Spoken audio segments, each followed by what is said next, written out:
ಕೋಟಾ ಶ್ರೀನಿವಾಸ ಪೂಜಾರಿ ಅವರು ಈ ಬಗ್ಗೆ ವಿರೋಧಿಗಳ ಕಡೆಗೆ ಹೋರಾಟಕ್ಕೆ ಇಳಿದಿದ್ದಾರೆ. ಅದು ಮುಗಿದ ಅಧ್ಯಾಯ. ಯಾರ್ಯಾರು ಮಾತಾಡೋದಕ್ಕೆಲ್ಲ ಕಮೆಂಟ್ಸ್ ಕೊಡುವಂತ, ಯಾಕಂದ್ರೆ ಇದು ಸಮುದ್ರ, ಯಾವ್ದೋ ಹುಳ ನೆಲಗಳೆಲ್ಲ ಮಾತಾಡ್ತಾ ಇರ್ತೇವೆ ನಾವೇನು. ಅದು ಮುಗಿದ ಅಧ್ಯಾಯ. ಯಾರ್ಯಾರು ಮಾತಾಡೋದಕ್ಕೆಲ್ಲ ಕಮೆಂಟ್ಸ್ ಕೊಡುವಂತ, ಯಾಕಂದ್ರೆ ಇದು ಸಮುದ್ರ, ಯಾವ್ದೋ ಹುಳ ನೆಲಗಳೆಲ್ಲ ಮಾತಾಡ್ತಾ ಇರ್ತೇವೆ ನಾವೇನು ತಲೆ ಕೆಡ್ಸ್ಕೊಳ್ಳಲ್ಲ ಅದಕ್ಕೆಲ್ಲ.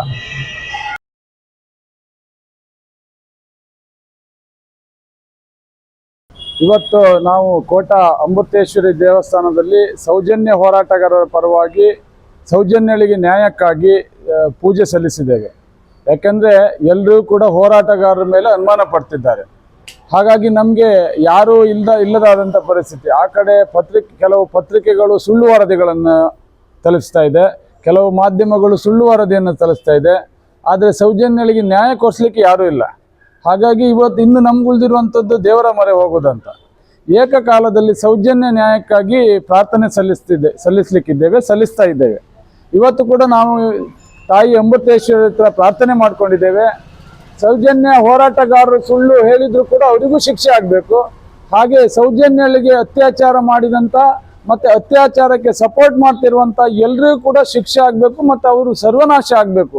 ಯಾಕೆಂದರೆ ಧರ್ಮಸ್ಥಳ ಗ್ರಾಮದಲ್ಲಿ ನೂರಾರು ಶವಗಳು ಸಿಕ್ಕಿದೆ, ಅತ್ಯಾಚಾರಗಳಾಗಿದೆ, ಕೊಲೆಗಳಾಗಿರುವಂಥ ಒಂದು ಕುರುಹುಗಳು ಸಿಕ್ಕಿದೆ. ಇದಾದರೂ ಕೂಡ ಆರೋಪಿಗಳು ಯಾರಂತ ಸಿಗ್ತಾನೆ ಇಲ್ಲ. ನಾವಿಲ್ಲಿ ಯಾರ ಬಗ್ಗೆನೂ ದೂಷಿಸ್ತಾ ಇಲ್ಲ, ಯಾವ ಧರ್ಮದ ಬಗ್ಗೆ ವಿರೋಧ ಮಾಡ್ತಾ ಇಲ್ಲ, ಯಾವ ದೇವಸ್ಥಾನದ ಬಗ್ಗೆ ವಿರೋಧ ಮಾಡ್ತಾ ಇಲ್ಲ. ಆದರೆ ಆ ಗ್ರಾಮದಲ್ಲಿ ಅಲ್ಲಿ ಆಗ್ತಿರುವಂಥ ಅತ್ಯಾಚಾರಗಳ ಬಗ್ಗೆ ವಿರೋಧ ಮಾಡ್ತಿದ್ದೀವಿ ಅಷ್ಟೇ.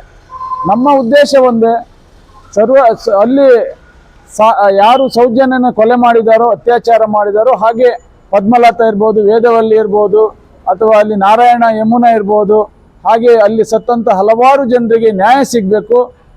ಯಾರು ಅವರನ್ನು ಕೊಲೆ ಮಾಡಿದ್ದಾರೆ ಆರೋಪಿಗಳಿಗೆ ಶಿಕ್ಷೆ ಆಗಬೇಕು ಅಂತ ಹೇಳಿ ಇವತ್ತು ನಾವು ಕೋಟಾ ಅಮೃತೇಶ್ವರಿ ತಾಯಿಯಲ್ಲಿ ಬೇಡ್ಕೊಂಡಿದ್ದೇವೆ. ದೇವಿ ನಮಗೆ ಪ್ರಸಾದ ರೂಪದಲ್ಲಿ ವರವನ್ನು ಕೊಟ್ಟಿದ್ದಾಳೆ. ನಮಗೆ ನಂಬಿಕೆ ಇದೆ, ನಾವು ಖಂಡಿತ ಇವತ್ತಿನಿಂದ ಹೋರಾಟಕ್ಕೆ ಇಳಿತೇವೆ. ಇಷ್ಟು ದಿನ ಆಗಿರೋ ಹೋರಾಟನೇ ಬೇರೆ, ಇವತ್ತಿಂದ ನ್ಯಾಯಯುತವಾದ ಹೋರಾಟ ಇವತ್ತಿಂದ ಪ್ರಾರಂಭ ಆಗ್ತಿದೆ. ನಾಳೆಯಿಂದ ಹೋರಾಟದ ಪರಿ ಏನನ್ನೋದನ್ನು ವಿರೋಧಿಗಳು ನೋಡಬೇಕು. ಆ ರೀತಿಯಲ್ಲಿ ನಮ್ಮ ಹೋರಾಟ ನಡೀತದೆ. ಹಾಗಾಗಿ ಇವತ್ತು ತಾಯಿ ಅಮೃತೇಶ್ವರಲ್ಲಿ ಬೇಡ್ಕೊಂಡಿದ್ದೇವೆ. ನ್ಯಾಯ ಸಿಗುತ್ತೆಂಬ ಒಂದು ಭರವಸೆ, ನಂಬಿಕೆ ನಮಗಿದೆ. ಏನು ಸೌಜನ್ಯ ಹೋರಾಟ ಮುಗ್ದೋಯ್ತು ಅನ್ನುವಂಥ ಪ್ರಚಾರವನ್ನ ಮೈನ್ ಸ್ಟ್ರೀಮ್ ಮೀಡಿಯಾ ಪ್ರಚಾರ ಮಾಡ್ತಾ ಇದೆ.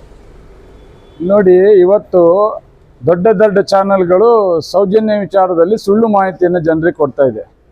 ಇವತ್ತು ನಾನು ಆ ದೊಡ್ಡ ಮಾಧ್ಯಮಗಳಿಗೆ, ಯಾವುದೇ ಮಾಧ್ಯಮಗಳಿರ್ಬೋದು, ಸುಳ್ಳು ಪ್ರಚಾರ ಮಾಡುವಂಥ ಮಾಧ್ಯಮಕ್ಕೆ ನಾನು ಬಹಿರಂಗ ಸವಾಲನ್ನು ಹಾಕ್ತೇನೆ. ಹೋರಾಟ ಇಷ್ಟು ದಿನ ಆಗಿರುವಂಥ ಹೋರಾಟ ಅಲ್ಲ, ಇವತ್ತಿಂದ ಹೊಸದಾದ ಒಂದು ಹೋರಾಟ ಪ್ರಾರಂಭ ಆಗ್ತದೆ. ಇನ್ನು ನೀವು ಈ ಹೋರಾಟದ ದಿಕ್ಕನ್ನು ನೋಡಿ. ನೀವು ಸುಳ್ಳು ಪ್ರಚಾರ ಮಾಡ್ತಿದ್ದೀರಲ್ಲ ಹೆಚ್ಚಿನವರು, ಮುಂದೆ ನಿಮಗೆ ಸತ್ಯವನ್ನು ಹೇಳುವಂಥ ಕಾಲ ಹೆಚ್ಚು ದಿನ ಇಲ್ಲ. ಅದೇ ಮಾಧ್ಯಮದಲ್ಲಿ ಸತ್ಯವನ್ನು ಹೇಳುವಂಥ ಕಾಲವೂ ಕೂಡ ಬರ್ತದೆ. ಅದಕ್ಕಾಗಿ ಕಾದು ನೋಡಿ ಅಷ್ಟೇ ನಾನು ನಿಮ್ಗೆ ಹೇಳೋದು. ವಸಂತ್ ಗಿರಿಯವರು ಹೇಳ್ತಾ ಇದ್ದಾರೆ, ಮುಗ್ದೆ ಹೋಯ್ತು, ಆಯ್ತು ಅಲ್ಲ, ಎಲ್ಲರನ್ನ ಹುಡುಕಿ ಒಳಗೆ ತುಂಬೋದು ಅಂತ. ಇರ್ಲಿ, ಅಂತ ಒಂದು ಏನೊಂದು ಲೋ ಕ್ವಾಲಿಟಿ ಜನರ ಬಗ್ಗೆ ನಾವು ಮಾತಾಡಿ ನಾನು ಯಾಕೆ ಇದು ಮಾಡ್ಕೊಳ್ಬೇಕು?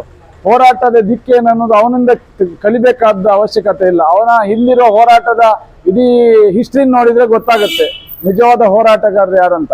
ಅಂಥವನ್ನೆಲ್ಲ ನಾವು ಲೆಕ್ಕಕ್ಕೆ ತಗೊಳ್ಳೋದಿಲ್ಲ. ನಮ್ಮ ಕಾಲಿನ ಕಸಕ್ ಸಮ ಅವನು, ನಾವೇನು ಅವನ ಲೆಕ್ಕಕ್ಕೆ ತಗೊಳ್ಳೋದಿಲ್ಲ. ಹತಾಶೆಗೊಳಗಾಗಿ ಹೀಗೆ ಮಾತಾಡ್ತಾ ಇದ್ದೀವಿ ತಾವು. ನಮ್ಮ ಹತಾಶೆ ಯಾಕೆ? ನಾವು ನಮ್ಮದೊಂದು ತೇರಿದೆ, ಹೋರಾಟಗಾರರು 1000 ಸಲ ಸೋತವರು ನಾವು, ಒಂದ್ಸಲ ಗೆದ್ದವರಲ್ಲ. ಗೆಲ್ತೀವಿ ಅನ್ನೋ ಭರವಸೆ ನಮ್ಗಿದೆ.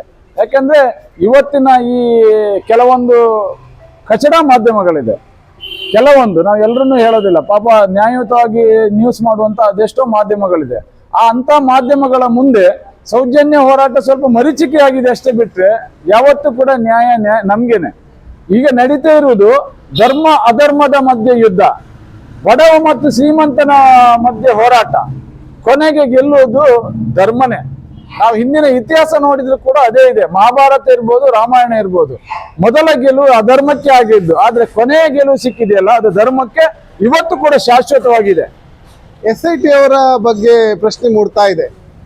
ಇಲ್ಲ, ನಮ್ಗೆ SIT ಬಗ್ಗೆ ನಂಬಿಕೆ ಇದೆ. ನ್ಯಾಯಯುತವಾಗಿ ಮಾಡ್ತಾರೆ ಅನ್ನುವಂತ ನಂಬಿಕೆ ನಮ್ಗಿದೆ. ಅವ್ರು ಮಾಡ್ತಾರೆ. ಆದ್ರೆ ಅವ್ರನ್ನ ಮುಂಚೂಣಿಗೆ ತಟ್ಟೋದು, ಅವ್ರನ್ನ ಇದ್ ಮಾಡ್ತಾ ಇರೋದು, ಕಂಟ್ರೋಲ್ ಮಾಡ್ತಾ ಇರೋದು ಸರ್ಕಾರಗಳಲ್ಲಿ ಮುಖ್ಯ ಹುದ್ದೆಯಲ್ಲಿರುವಂತ ಡಿ.ಕೆ. ಶಿವಕುಮಾರ್ ಇರ್ಬೋದು, ಇವರೆಲ್ಲ ಕೊಡ್ತಾ ಇರೋ ಹೇಳಿಕೆಯಲ್ಲಿ ಹೇಗೆ SIT ನೋಡಿ, ನೀವು ಸರ್ಕಾರ ಅವರನ್ನ ಹತೋಟಿಯಲ್ಲಿ ಇಟ್ಕೊಳ್ಬಹುದು, ಯಾರನ್ನ ಬೇಕಾದ್ರೆ ಹತೋಟಿಯಲ್ಲಿ ಇಟ್ಕೊಳ್ಬಹುದು. ಮಂಜುನಾಥ ಅಣ್ಣಪ್ಪನ ಹತೋಟಿಯಲ್ಲಿ ಇಟ್ಕೊಳ್ಲಿಕ್ಕೆ ಆಗುದಿಲ್ಲಲ್ಲ. ನಮ್ಗೆ ದೇವ್ರ ಮೇಲೆ ನಂಬಿಕೆ ಇದೆ. ಆ ರೀತಿಯಲ್ಲಿ ನಾವು ಹೋರಾಟ ಮಾಡ್ತಿದ್ದೀವಿ. ಕೋಟಾ ಶ್ರೀನಿವಾಸ ಪೂಜಾರಿ ಅವರು ಈ ಬಗ್ಗೆ ವಿರೋಧಿಗಳ ಕಡೆಗೆ ಹೋರಾಟಕ್ಕೆ ಇಳಿದಿದ್ದಾರೆ. ಅದು ಮುಗಿದ ಅಧ್ಯಾಯ. ಯಾರ್ಯಾರು ಮಾತಾಡೋದಕ್ಕೆಲ್ಲ ಕಮೆಂಟ್ಸ್ ಕೊಡುವಂತ. ಯಾಕಂದ್ರೆ ಇದು ಸಮುದ್ರ, ಯಾವ್ದೋ ಹುಳ ನೆಲಗಳೆಲ್ಲ ಮಾತಾಡ್ತಾ ಇರ್ತೇವೆ, ನಾವೇನು ತಲೆ ಕೆಡ್ಸ್ಕೊಳ್ಳಲ್ಲ ಅದಕ್ಕೆಲ್ಲ. Thank you. ನಮಸ್ಕಾರ.